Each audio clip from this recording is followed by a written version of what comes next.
I was born and raised in Fort Collins, Colorado. It was mid-January, 2016.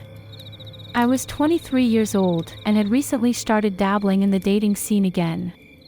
I met a guy on eHarmony and we decided to meet for breakfast at a little restaurant.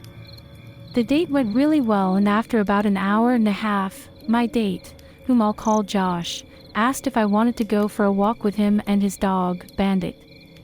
I told him I'd love to, so we left the restaurant and I followed him in my car to an open space area called Legacy Park in North Fort Collins that ran along the Poudre River. I texted my mom to be safe and told her where we were going. Snow covered the footpath that we walked along. Josh and I talked about our favorite places to hike in Colorado, and we both mentioned wanting to do a 14er that summer. Bandit was off-leash, running and playing in the snow. Josh mentioned he wasn't totally comfortable having Bandit off-leash because of some frozen-over sections along the river. All of a sudden, we heard a little splash in the river. We thought it was maybe a bird or falling snow from a tree, but before we could do anything, Bandit immediately ran towards the river and jumped in, chasing the sound. We immediately ran to the bank and noticed that the area Bandit was in was not frozen over, but the edges around the bank were.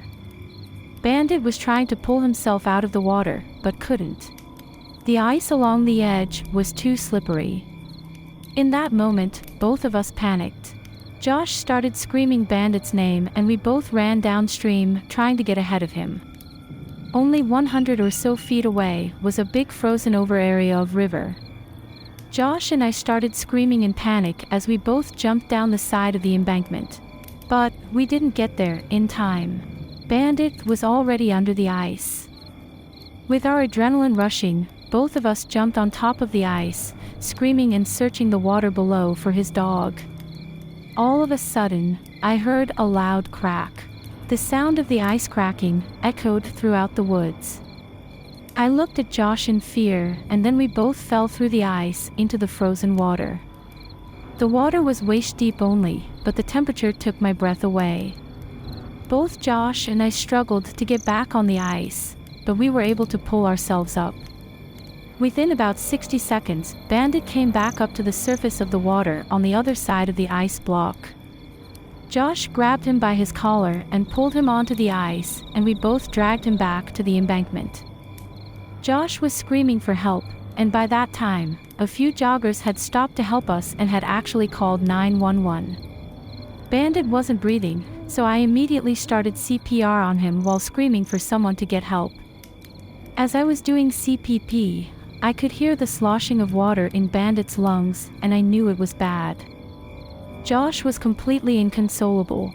At one point, he screamed at me that we should get him to a vet and I should get my car.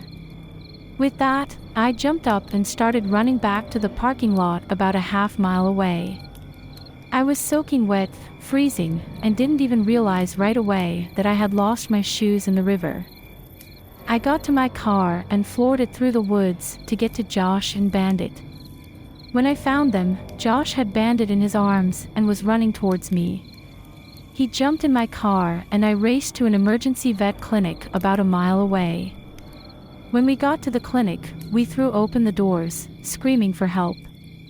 Several veterinary staff ran out from the back and took Bandit from Josh's arms. We both fell to the floor, sobbing. One of the vet's techs stayed with us as the staff vigorously worked on Bandit. At this point, I had no idea what to do. I had just met this guy. I didn't know if he wanted me to hug him and hold him or leave him alone. After about 15 minutes, the vet came out crying and told us that they did everything they could, but Bandit did not make it. The screaming and crying that came after was something from a horror movie. Josh called his family, who were from Arizona. As he spoke to them, the vet staff asked me if I needed anything. I told them that this was actually a first date and I had no idea what to do. One of the staff noticed an open and bleeding wound on my foot and bandaged it up for me. I didn't know it at the time, but I also had 2 broken toes and had ripped off my big toenail. I know this isn't necessarily a scary story, but it was the worst first date and worst day in general I have ever had. My heart is still broken, over 5 years later, as I write this story. Love your animals, and hold them close.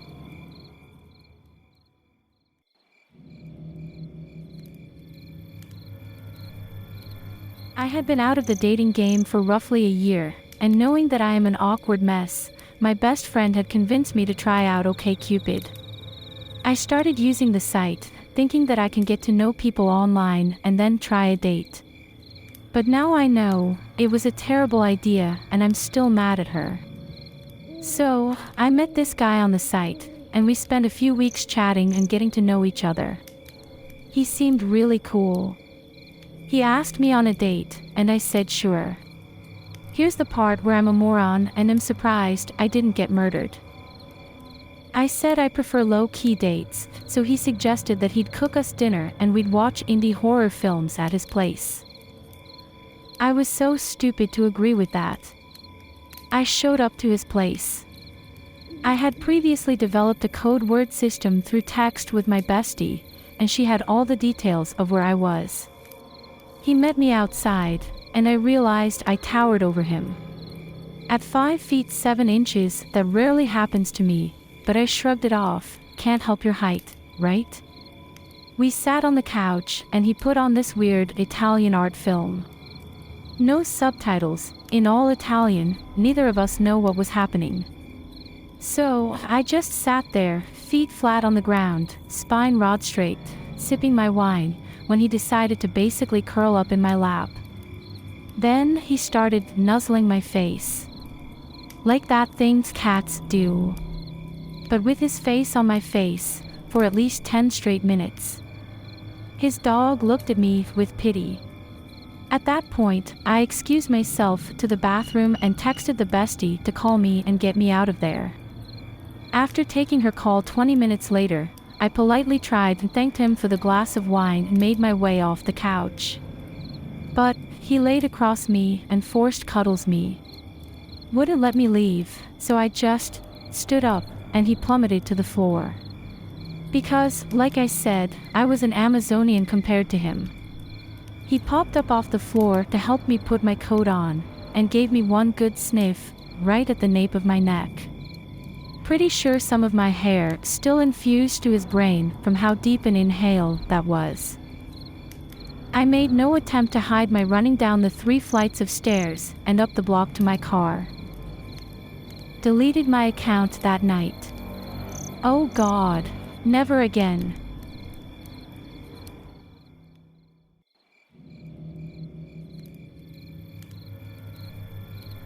I had been talking to this guy online for a couple of days, and we decided to meet for lunch. He worked in the mall next town, and asked if I would meet him there after his shift was over, and we could go from there. I said cool, no problem. I got there at the agreed upon time. I texted him and he said he was running behind at work, but if I wanted to come and hang out in the store he shouldn't be more than 15 to 20 minutes. Again, I understood. I've also worked in retail. So, it turned out he worked at GameStop. I hung out in there looking at the games and stuff. I'm really not into video games at all, so I was not very interested, but I still wanted to give the guy a chance.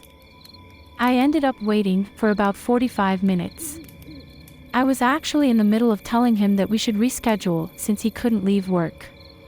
Then he miraculously figured out a way to leave. He said he's sick of all the restaurants in the mall and wanted to go to the Applebee's down the road.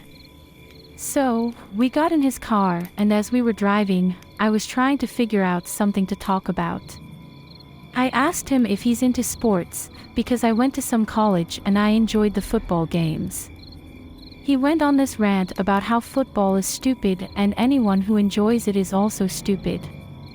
There was awkward silence throughout the rest of the ride. The meal part of the date was unremarkable.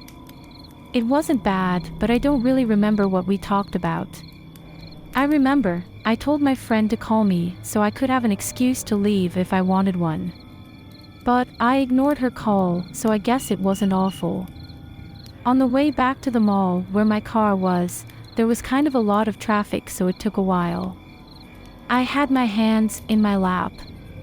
He kept reaching over and was trying to hold my hand, and I politely pulled away. But he just kept getting more and more aggressive with it until I literally could not pull my hand away from him. As soon as the car stopped in the parking lot, I hopped out and said, "Well, thanks, bye," and started to book it toward my car. Halfway across the parking lot, I got grabbed from behind and I was in a backwards bear hug. The incident freaked the fuck out of me. Then I noticed it was none other than my date. He said he had a great time and wanted to see me again. I said, maybe. He went in for a kiss and I denied that shit. I got in the car and left right away. He called me when I was less than 2 minutes away and asked if I wanted to be his girlfriend.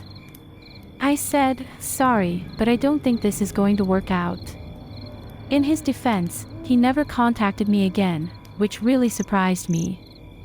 Now that I know what an incel is, I can say that this guy was probably one.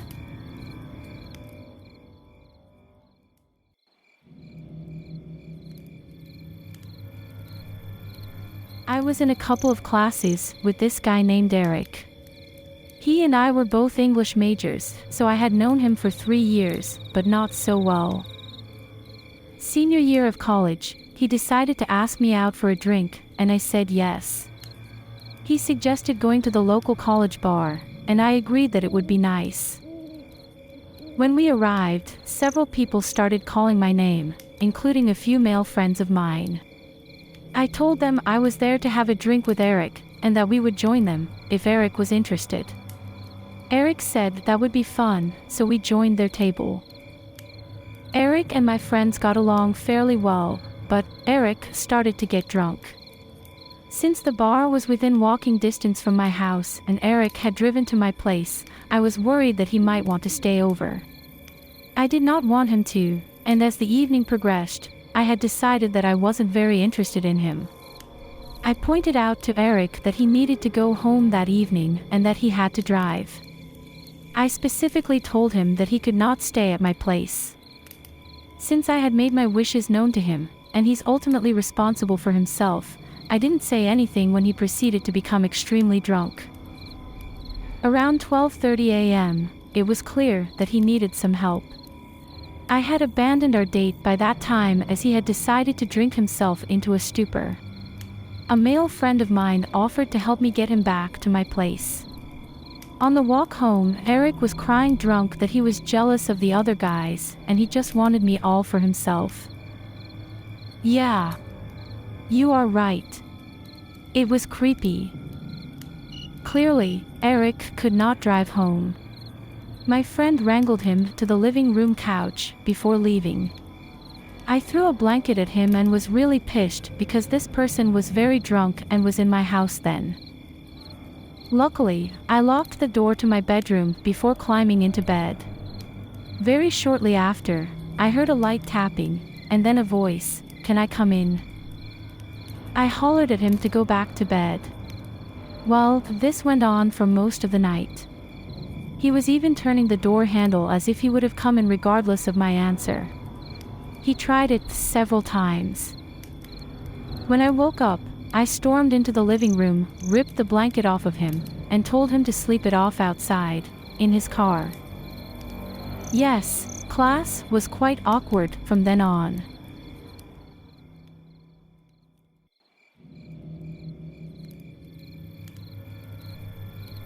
To preface, this was a date in high school. I don't think my date, Matthew, had ever been on a date before because he was so strange the whole time, but also strangely confident, like he didn't think his behavior was strange at all, which made it even stranger. First off, my dad had to drop me off at his house because I didn't have my own car yet and Matthew was driving to his house from out of town with a bunch of friends he had been hanging out with. He was 30 minutes late, which made my dad absolutely pissed because he had stuff to do. When he finally showed up, he invited me inside to meet his whole family, and I had to listen to his mom share some stories about Matthew as a little boy. After that conversation subsided, I asked where we were going to go eat because I assumed since it was basically dinner time, we were going to make it a traditional dinner date. Matthew looked perplexed and said, "Oh, I already ate with my friends, but we can still go somewhere. I'll just order a drink." We hopped in his mom's van and headed to a Thai restaurant. I ordered my meal and he ordered his drink. We ate and talked, and this part of the date wasn't bad. But as things were wrapping up, he looked with concern at my plate because there was a garnish left uneaten on it. He asked, "Oh, are you going to eat that?" I furrowed my brows for a moment, but I said, "No." "Do you want it?" And he promptly grabbed it off my plate and said, "I just hate wasting food." Then the waitress came around with the check. I'm somewhat traditional and prefer the guy to pay on the first date, or at least offer to pay, but since I ordered a meal and he just ordered a drink, we both just decided to pay separately. The only problem was that he only had a debit card and his drink was under the minimum limit for paying with a card, and he didn't have cash. So, I paid for everything. He didn't even offer to pay or bat an eye. On our walk back to the van, he was suddenly overcome with an urge to use the bathroom and barely gave me a warning. That was something like, "I gotta go," and he ducked into a random restaurant to use their bathroom, leaving me on the sidewalk outside by myself. He took a pretty long time. When he finally got out and we hopped in the van, he asked if I'd want to watch a movie with him. I said sure, and we headed back to his place. He escorted me into their movie room, and it was literally an otherwise empty room with a TV set in the corner, no furniture, no decorations. I was perplexed, because he lived in the rich side of our town and his family seemed fairly wealthy otherwise. I awkwardly sat down on the floor, against the wall opposite the TV, and waited for him to pop the DVD in. But, after pausing at the door, he asked, "Hey, do you want to just sit and talk a bit before the movie?" I didn't really feel like I had a choice, so I said sure. He slid up next to me on the floor, and with very little build-up, he proceeded to unload all of his childhood traumas. He did 90% of the talking, and as our conversation progressed, he continued to inch closer and closer into my side and eventually had his hand on my upper thigh, which made me uncomfortable. After about 30 long minutes of this, I cleared my throat and suggested we start the movie since I had to be back home by 10 and it was already 8. He reluctantly got up and popped the DVD in, which was a relief to me. Halfway through the movie, he began slowly inching his hand closer and closer to mine, until he finally wove his fingers through mine. I was not comfortable with this, but I didn't have the confidence to reject it and honestly felt kind of trapped. About 10 minutes after that, he launched himself on top of me and tried to kiss me. I immediately turned my face away and told him he needed to take me home. That was my last straw. The whole ride home was so tense and awkward. We never went on another date again, and after a few texts, things went something like, "I think we should just be friends," and we stopped talking to each other altogether.